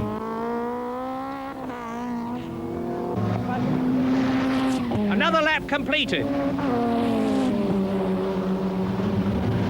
With Rob Gravitt going for 3rd place, Carl Jones ahead. Riches, 3rd gear, 115 miles an hour. Up to Sear, 2nd gear, down to 80 miles an hour. Gaining on Carl Jones, into the Rivet Straight, into 3rd gear, 4th gear, 5th gear. And Gravitt is attacking at 145 miles an hour, but Jones has got the inside line. Into the S's, 2nd gear, 60 miles an hour. Now up to the bomb hole, still in 2nd gear, 85. 3rd gear, 120 miles an hour, and past Carl Jones, up into 3rd place. Now into Russell, left, right, 4th gear, 100 miles an hour. And so Rob Gravitt is up into third position, number 10 in Pete Hall's Ford Sierra Cosworth. And Jerry Marnie is into the pits, in for new tyres. And he's fitting grooved slicks. Now, that's a smart move, because he could get a point for fastest lap on these tyres. And Mike Smith's done the same thing. Mike Smith has stopped for slick tyres. He's up with his team rival, Frank Sidner. They're hardly teammates. And on a drying course, Mike is really flying on more suitable tyres. Now, if he gets fastest lap in the class, that'll mean a vital point less for the championship leader, Frank Sidner. Sidner is 9th in the race. He's leading the class, number 33. Smith is way down after a long stop. And BMW want to win this championship overall just as much as Frank Sidner does. So Sidner ahead of Mike Smith. Sidner still on wet tyres. Mike Smith on dry tyres, which are ideal because the track is drying and Mike Smith is going for it. But Frank Sidner's got the inside line. He'll still have the lead when he comes out of the corner. And he has the left and now the right. Mike Smith's on the inside now, and the line is much drier as they approach the right-hander. You can see for yourself. Sidner runs wide. Mike Smith goes through, and he's racing away from Sidner, and Frank won't like that.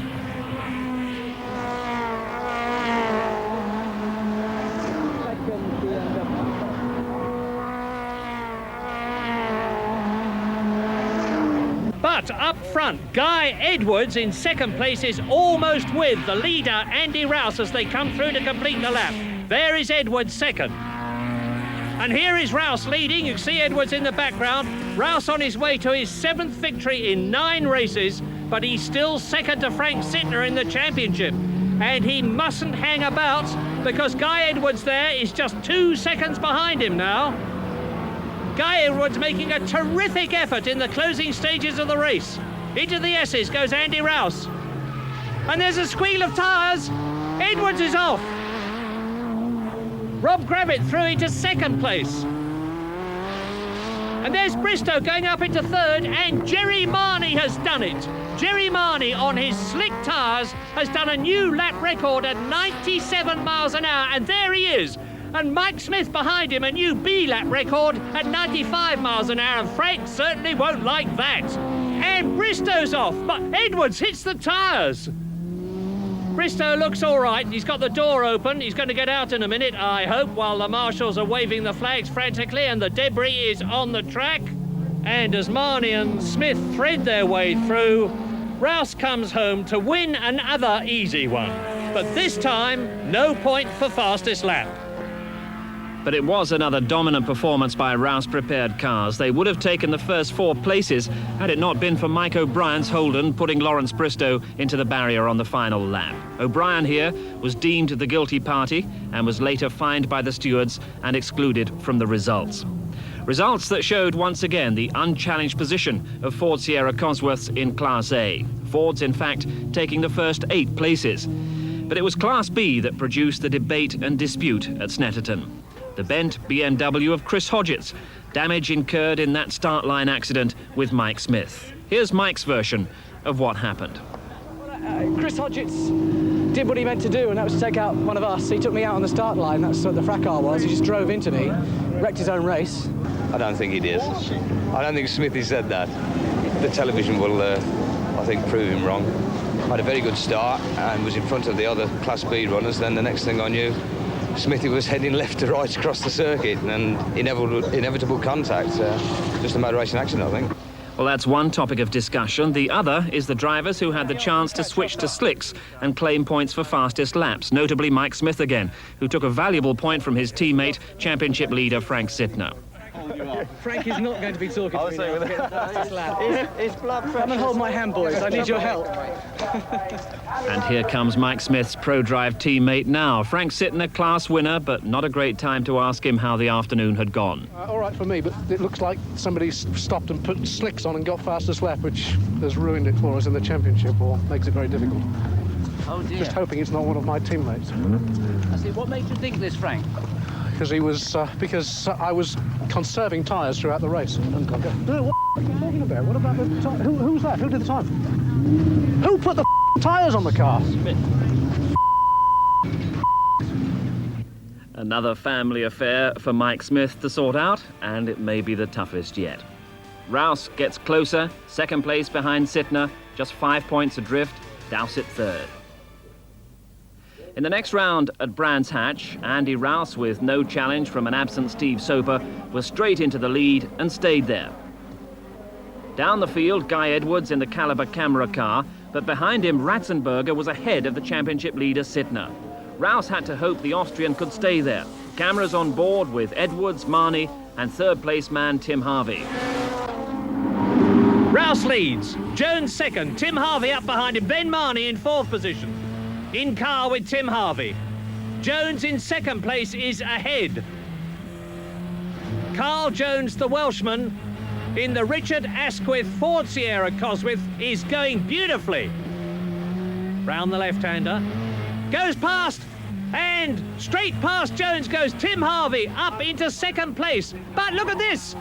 Jones has blown a turbo. Look at the smoke screen behind him. Marnie goes through into third place, and that smoke is a real hazard now. Here they come. Edwards in eighth position, Ratzenberger, Sittner. And look at the smoke. Into it dives Guy Edwards. And that's good, and Hodgetts in front. Ratzenberger blasts past. And Sittner. They're taking a chance. So Ratzenberger and Sittner have gone through ahead of Guy Edwards that we're riding with. Over the line now with Good in front of us and Sittner on the left.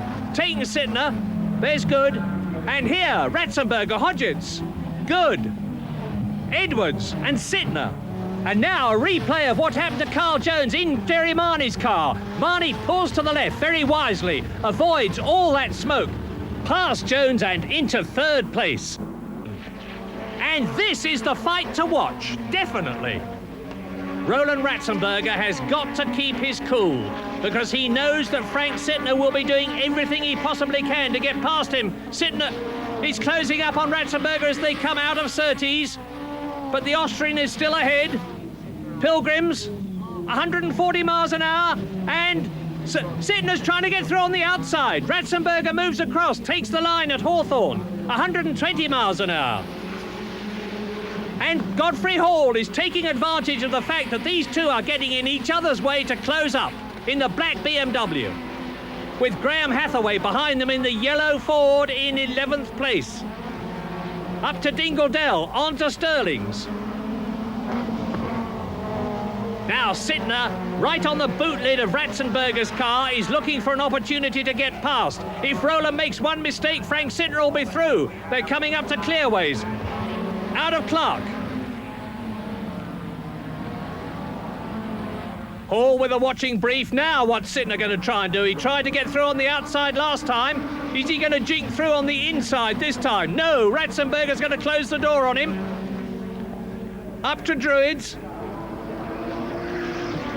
Frank Sittner is in a position any time to pass now. Coming out of Druids, down to Graham Hill Bend. And it's at Surtees on the previous lap that number 44 in the red BMW, Ratzenberger, ran wide. Sittner will remember that. Here's Surtees coming up. Ratzenberger's tight in all the way round. But Sittner's closing, he's going through, he is through. Frank Sittner goes up to 8th position and the B-class lead. That's giving him the 9 points he desperately wants. But remember, Mike Smith has got the fastest lap in the class. The three BMWs surge past the Ford Escort. And at Pilgrims behind them, leading Class D as ever, it's Phil Dowsett in the amazing Toyota Corolla 1600 with the fastest class lap at over 91 miles an hour. Ahead there of Andrew Jeffries' 1800cc VW Golf. Number 70, Phil Dowsett, on his way to yet another class win. Things as tight as ever at the top, but Rouse creeps a point closer to Sittner, thanks to Mike Smith stealing another point for fastest lap. But then came a terrific boost to everyone in the Caliber team. The Tourist Trophy is the oldest motor race in Britain and rates as a vital round of the European Touring Car Championship. Rouse chose it as another arena to do battle with the Eggenberger Fords, notably Steve Soper. A trial of strength which resulted in one of the finest victories of Rouse's career, not only beating Soper, but also one of the top Australian Ford drivers, Dick Johnson. But it also spelt the end to Eggenberger's hopes of the European title.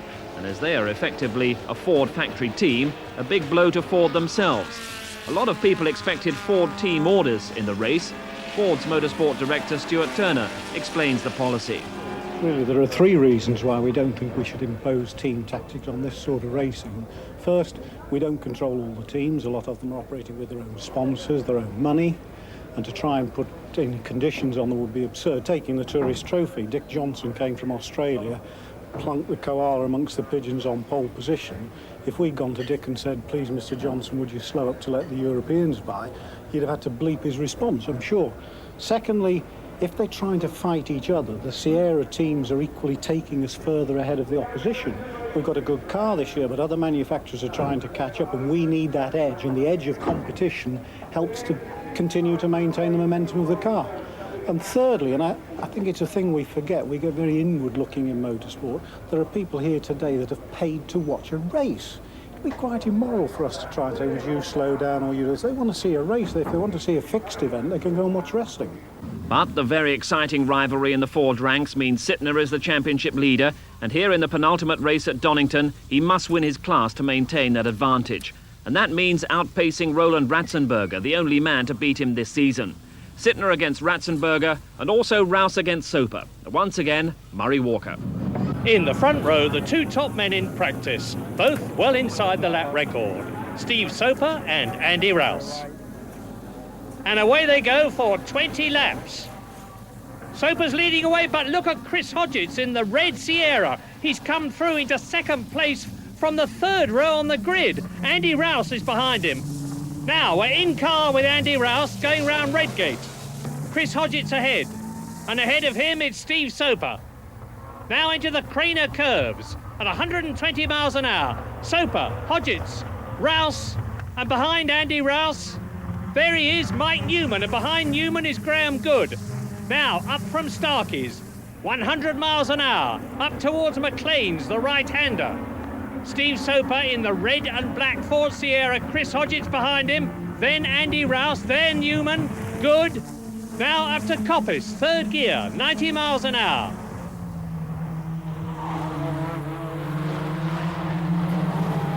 And in car with Andy Rouse.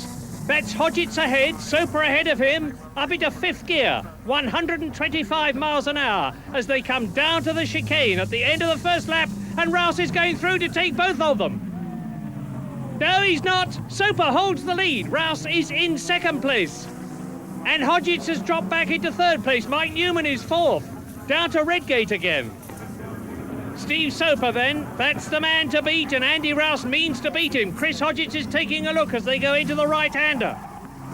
Soper, Rouse, Hodgetts. Now we're with Soper leading the race. This is the Eggenberger Ford Sierra. And Steve Soper now is through the Craner curves, 120 miles an hour, down to the old hairpin. Third gear, 80 miles an hour. Accelerating up towards Starkey's now, underneath Starkey's Bridge. Now up to McLean's. The first three have got a bit of a gap between them and Mike Newman, but he's holding on well. There he is in the Ford Sierra, up into Coppice. Now, this is where Andy Rouse took second place on the previous lap. Can he take Steve Soper in first place on this one? Hodgetts raises the dust. Hodgetts just clips the edge of the circuit, down to the chicane. Soper leading, Rouse second. Now we're with Rouse.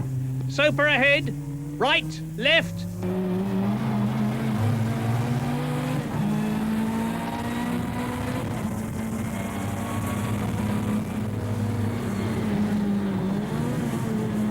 This is a battle of the Titans, because Soper, Rouse and Hodgetts between them have won 7 British Championships.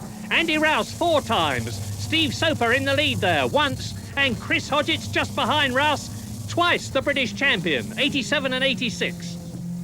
Now, Andy Rouse sizing up where Soper is going, watching his turning points, and behind them, that's Andrew Jeffrey going off in the Golf. Andrew Jeffrey going off. regaining the circuit. And meantime, up at McLean's, the battle is still fast and furious at the front. Soper, Rouse and Hodgetts. Now, Rouse and Hodgetts, their cars are both prepared by their own race businesses. Steve Soper is in the Eggenberger semi-works car. And they all produce over 500 horsepower. This is the chicane. It's second gear, it's about 75 miles an hour. And less than 3 seconds behind them, there is Mike Newman in the red, white and blue car. Guy Edwards is up into 5th place. Down to 6th goes Graham Good. Into the right-hander at Redgate go the leaders. Soper, Rouse, Hodgetts. Now, ahead of Andy Rouse, and we're riding with him, is Steve Soper. Rouse has beaten Soper this year at Brands Hatch and in the TT. He was beaten by Soper at Thruxton. And Soper looks to me as though he's pulling away just a little bit. Is he going to make it 2-all? 2 victories for Soper, 2 victories for Rouse. Well, it looks like it. Soper leads, Rouse second, Hodgetts third, Newman in 4th place, then Edwards. There he is, Guy Edwards in 5th position, and look at the battle for 6th. Carl Jones, Graham Good, and Tim Harvey. And Harvey goes through into 7th place at Coppice. So Harvey has taken Good. And at the chicane, Andy Rouse is really challenging Steve Soper now. He's trying to pressurise the Englishman in front of him into making a mistake as they go down to Redgate. They're doing about 120 miles an hour as they approach the right-hander. And Chris Hodgetts holding on marvellously, just keeping a watching brief. Rouse. Now, Andy Rouse is really pushing Soper. He's going up alongside him. He's going to try and go through on the right-hander. Soper's holding on. He's got the inside line and he retains the lead. They're doing about 120 miles an hour here. What a wonderful scrap between 2 really clean fighting men at the front. Neither giving the other a quarter of an inch. And it's anybody's race at the moment. And Chris Hodgetts is still there in 3rd position. Round McLean's then. And Ford Sierra Cosworth RS 500s are in the first 11 places. Frank Sittner, the man who's leading the championship overall, in 12th place behind them in his BMW M3. Now, watch Andy Rouse's gear changes and listen to the Cosworth. He's in 5th gear, now 4th. 125 miles an hour, 2nd gear into the chicane. Right, left, Soper ahead. 3rd gear, 90 miles an hour. 4th, 100. Down to 2nd for Redgate, nearly 90 miles an hour. Building up the revs, feeding in the power. 3rd gear, 90 miles an hour. 4th gear, 110. And building, 120. Down to 3rd for the old hairpin. Soper leads, Rouse 2nd, Hodgetts 3rd. No change of the first 3, but it's really tight. Now up from Starkey's. Rouse is pushing, Soper leads, Rouse 2nd, Hodgetts 3rd, Newman 4th, Guy Edwards 5th and Carl Jones 6th. And it looks to me as though Steve Soper has got the measure of Andy Rouse. They're just about equal on power. There's nothing in it as far as handling is concerned. They're both using the same type of Pirelli tyre and they're very evenly matched as drivers. What a race! Rouse closes right up at the chicane. But Soper's got the advantage. But very soon, Steve Soper will be coming up to lap tail-enders, and that could cause a problem. Now, watch Soper's line at Redgate. Andy Rouse, cool as a cucumber. And behind them, a terrific scrap for 9th and 10th places. Here it is. Jerry Marnie on the right. Bristow on the left. Bristow clips the curb. Marnie runs wide and he's off. Across the grass. Is he going to go off? He's regained the circuit beautifully. Where's Bristow? There he is, coming up on the right. So it's still Bristow 9th and Marnie 10th, down to Redgate. And behind them, there's Sittner, number 33, in 11th place ahead of O'Brien in the Holden. And Frank Sittner, behind Jerry Marnie here, is leading the B class. And Bristow locking up. He's running wide. He's going off. Marnie goes through. Marnie moves up a place. Is Frank Sittner going to take Bristow too? The answer is no. Because as they come up to McLean's, there is Marnie, number 8. Behind him, Bristow. Behind him is Mike O'Brien, who's got ahead of Sittner. Behind Sittner is James Weaver, and that is Roland Ratzenberger. And they are Soper and Rouse is trying to take Soper on the outside of the chicane. He won't get through. He doesn't. But Andy Rouse is really pushing Soper now. Steve's got to keep all his cool. Chris Hodgetts is still there. This is the best race we've had in the series this year. And Rouse is up it. No! Soper just holds the inside line. Soper leads, Rouse second, Hodgetts third. And it is as close as that. There is Soper ahead. 17 years he's been racing. He's won one of the prestigious Grovewood Awards. He's won the race at Calder in Australia last year. He's second in the European Championship this year. But he's met his match in Andy Rouse, who is right there behind him. Coming up to McLean's, Soper, Rouse, Hodgetts. And they're pulling well away now from Mike Newman as they go into Coppice. Now, how does Andy Rouse see things as they come out of Coppice? And this is the answer. Straightening it up, down the long straight, building up to 125 miles an hour, underneath the bridge. Now you go back into second gear. There he goes. And up alongside Soper, but Soper gets through. All the time, Andy Rouse is saying, I'm here and I'm trying to come through. And all the time, Soper is saying, and you're not going to do so. Soper's got his lights on. They come into the right-hander at Redgate. Soper's put his lights on so that people that he's coming up to lap will see him coming and move over, and he's on the curb. Andy Rouse looks as though he's getting Steve Soper just a little bit rattled because Soper is noticeably going up on the curbs more than Rouse as they lap that tail ender. And there's more of them ahead. 1, 2, 3 ahead. They're lapping 8 seconds faster than the VW Golf 1800cc cars. Now, coming up to the tail enders, this is going to be critical for both Soper and Rouse. Past 1.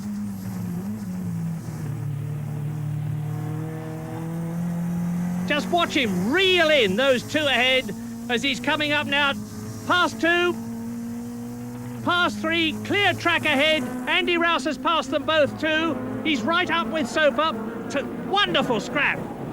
And behind them at the chicane, there's another wonderful scrap because Guy Edwards in the white and blue car moves up to 4th place, ahead of Mike Newman, number 14. On to Redgate, Soper and Rouse absolutely together into the right-hander.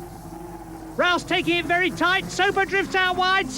Rouse is going through. He's through. Andy Rouse leads.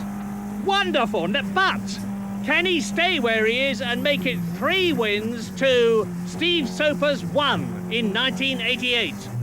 Well, Andy Rouse seems to be pulling away now. Tremendous power his engine has got. Up to McLean's. And Andy Rouse has just created a new lap record, 94.94 miles an hour. And that'll give him an extra point in the championship, provided Soper doesn't beat it. And no one else will. Down to the chicane again. And it looks as though, for the first time in the race, Andy Rouse is going to be leading at the end of a lap. But now he's got the problem of lapping people with Soper right behind him. Past 1. 2. Down to Redgate. 3. Doesn't he make it look so easy? Out of Redgate. Nice one, Andy. And Soper's through, too. So they're carving through. And off goes Mark Hales in the Toyota Supra. Rejoins the circuit. And he's chasing Ray McDowell. There's the Toyota. And at Redgate, behind Marnie and O'Brien, it's the battle of the Class B BMW M3s. There's Sittner. He's leading the class and he's got to stay there to retain his overall championship lead. Frank looks as though he's going to do just that. And his ProDrive BMW teammate, James Weaver, is protecting him from his main opposition, Roland Ratzenberger in the orange BMW. There it is in the background. There goes Marnie, O'Brien, Sittner, James Weaver, the protector, and then Roland Ratzenberger. Now, Sittner's going well, you can see that, but he's got a problem. Roland Ratzenberger has broken the B-class lap record at 91.8 miles an hour, and unless Frank can go quicker, that'll lose him a vital point. Frank's won his class 9 times with 4 fastest laps. Andy Rouse has won his 8 times with 6 fastest laps. And if things stay as they are now, there'll only be 3 points between them in the British Championship, with just the final round at Silverstone on October the 2nd to go. Well, Andy Rouse did manage to see it through to the checkered flag from there after yet another memorable contest with Steve Soper, a victory that still kept Rouse right in contention for the title, which would now be decided in the final round at Silverstone. But at Donington, Rouse from Soper, with Chris Hodgetts having managed to stay in touch with the front runners for the first few laps, settling for 3rd.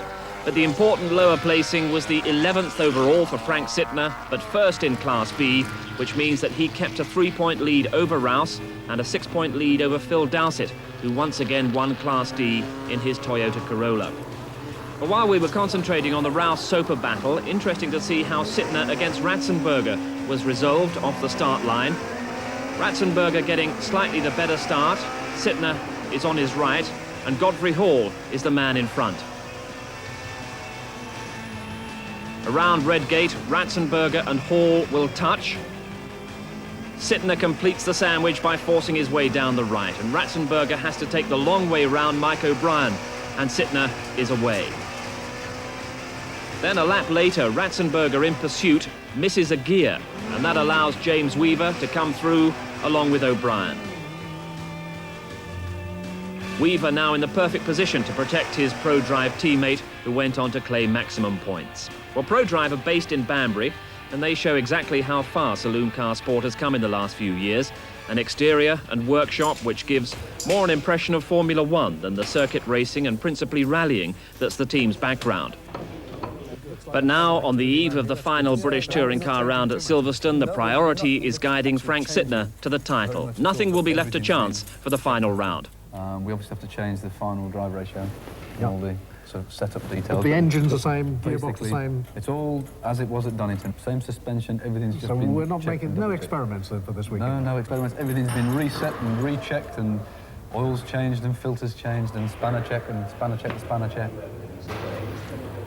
So another class win would give Sittner the title. Will Hoy is drafted into the team to give support and protect the team's number 1. Let's say that I'm fortunate enough to get an early lead, for example, and Will was behind me. Then very obviously he would attract the attention of the pursuers, allowing me to drive smoothly, to get the best lines, and to concentrate on making a break. It's as simple as that. And all one needs, if you like, is to make a cushion of 2 or 3 seconds, and then if you continue the rest of the race without making any mistakes, it's going to be very difficult for anybody to catch you up. And that's only part of the story, because once they've caught you up, they've got to overtake you. So if you've got a 3-second cushion, that's a great comfort. Bearing in mind, of course, that you've then not got to make any mistakes. If I spin in that race on Sunday, I've lost. If Andy spins in that race on Sunday, he's lost. It's as simple as that. Any error costs the championship. So the climax of the championship, and the odds stacked in favour of the Class B Sittner. Rouse must win the race, set fastest lap, and rely on another Class B runner finishing ahead of Sittner. And for Rouse, there's another strong Eggenberger challenge in the shape of Gianfranco Brancatelli, deputising for Steve Soper. Tim Harvey and Guy Edwards in the other Caliber Sierra on the 2nd row. Frank Sittner 11th fastest, ahead of Roland Ratzenberger. Away they go, down to Copse Corner, the first right-hander. Andy Rouse is leading, Brancatelli in 2nd place. In car with Will Hoy in the BMW. His job is to protect Frank Sittner, but to do so, he's got to pass Roland Ratzenberger in the orange BMW ahead. And that's Graham Hathaway's Ford on the left. Maggotts, 5th gear. 140 miles an hour. Andy Rouse is leading. Brancatelli second. Bristow's third. Guy Edwards fourth. Then it's Tim Harvey and Graham Good. On to Chapel Curve, the left-hander, down the Hanger Straight, building up to 150 miles an hour. Rouse, Brancatelli, Bristow, Edwards, Harvey. Newman and Good absolutely together. And Frank Sittner is in 10th place and leading his class. Out of Club Corner, 4th gear, 95 miles an hour. And there's Sittner, 10 wins from 11 races this year. 4 fastest laps. He's on target for that vital 11th win, and he's chasing a line of Sierras. Will Hoy, and now he's got David Sears' BMW ahead of him. See if we can get David Sears here. Just about getting him. Stay alongside. Got 2 of them. Lucky. So, out of the chicane, it's Hoy, Sears, Hathaway, Ratzenberger, and Hoy's almost in station behind Sittner. Get that corner very well.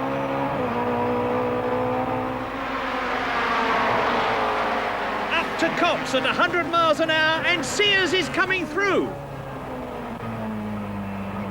Got me again. Now into the chicane, second gear, 60 miles an hour. Rouse, Brancatelli, Bristow. There's Harvey in 4th position, out of the chicane. Then it's Edwards, Good, Newman, Marnie, Hales, and Frank Sittner leading Class B. And Will Hoy is 13th. See him at my mirrors. Down the inside. And it's Graham Hathaway there, he can see in his mirrors. And Tom Bell's lost it. Godfrey Hall hits him. A really big smash, but mercifully they both look okay, and another Redskin bites the dust. I'm sitting here and Hathaway ahead of me.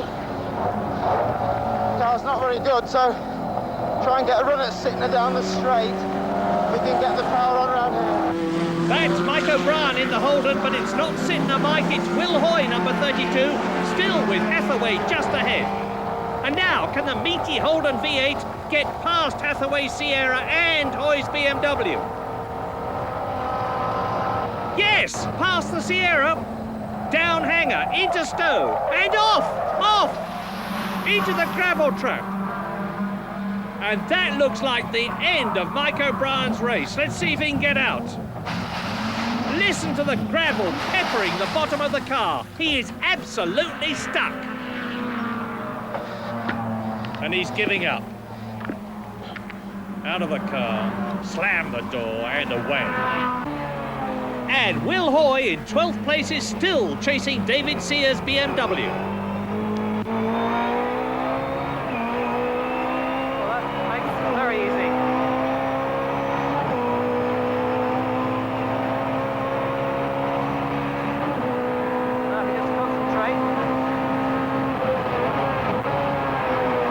On Frank to protect him.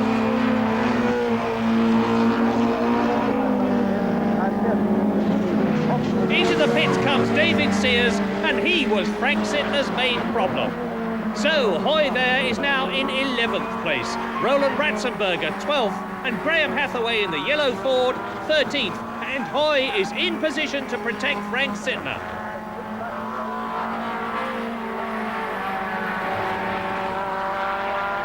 Here come the leaders into the chicane. Rouse, Brancatelli, Tim Harvey in the background. Out of the right-hander, onto Copse Corner, and Andy Rouse clearly knows exactly what he's doing.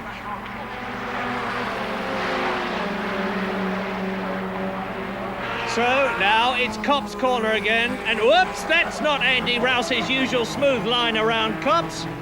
Problem? Doesn't look like it. Comes out of the corner all right.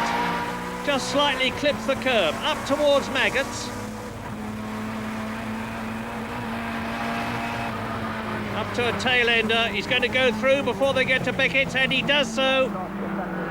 Rouse leads. Brancatelli second.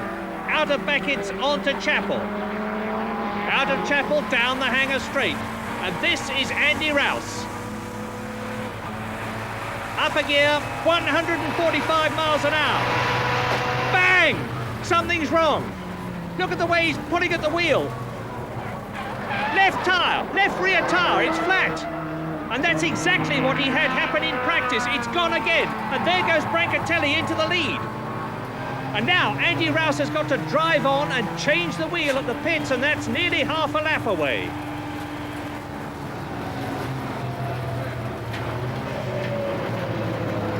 Yeah, look at the way it's steering, and that's Harvey going through into second place.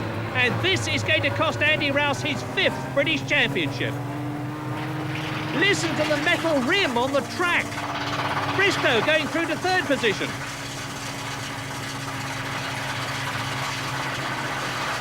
Oh, good, up to 4th place. Edwards to 5th. Andy Rouse is losing places all the time. Jerry Marney 6th. Mark Hale 7th. And as he crawls towards us at the chicane, just look at Andy Rouse's left rear tyre and wheel.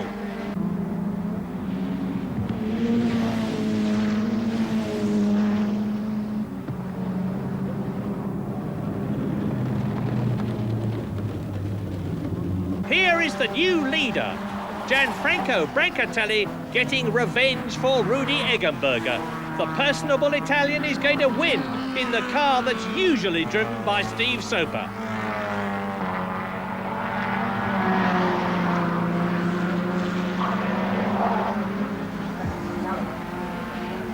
And a BMW formation dominates Class B. Sittner leads, Hoy second, Ratzenberger third in class, with Sittner's team manager Malcolm Swettenham anxiously watching in the pit lane.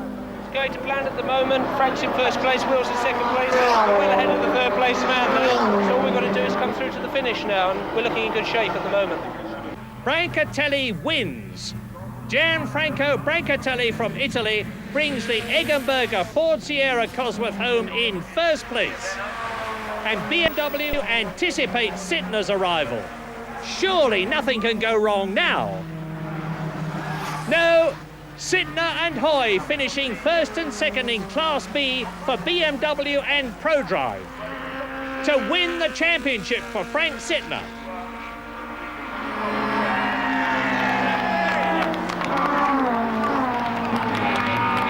And for Frank Sittner, joy unconfined. Champion at last. Never has 7th overall been quite so enthusiastically celebrated, and strange to see a finishing order without the name of Andy Rouse. Rouse was 10th overall as Gianfranco Brancatelli brought the Eggenberger Ford home 12 seconds ahead of Tim Harvey. Sittner's title, though, with Class D Phil Dowsett sneaking past Rouse to take 2nd. Only 2 Ford Sierra Cosworth drivers in the top 8 of the drivers' table, underlining the idiosyncrasies of the scoring system. Because the dominant manufacturer at the head of the field had been Ford. The dominant driver had been Rouse. Of 12 rounds, 9 outright race victories, 10 pole positions, and 7 fastest laps. The future's excellent now because there's a lot of people coming this year with good cars, good teams starting to build up. And next year, if all the rumours that I hear come to fruition, or if half of them come to fruition, there'll be a lot more professional teams with some good cars and good drivers coming into the championship for next year. And I'm sure you find that though it's been competitive this year, it's going to be far more competitive. And there's no doubt in my mind that the Touring Car Championship will be the number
having driven a brilliantly controlled race, crosses the line in the Caliber Racing Sierra to win the 8th round of the British Touring Car Championship here at Brands Hatch.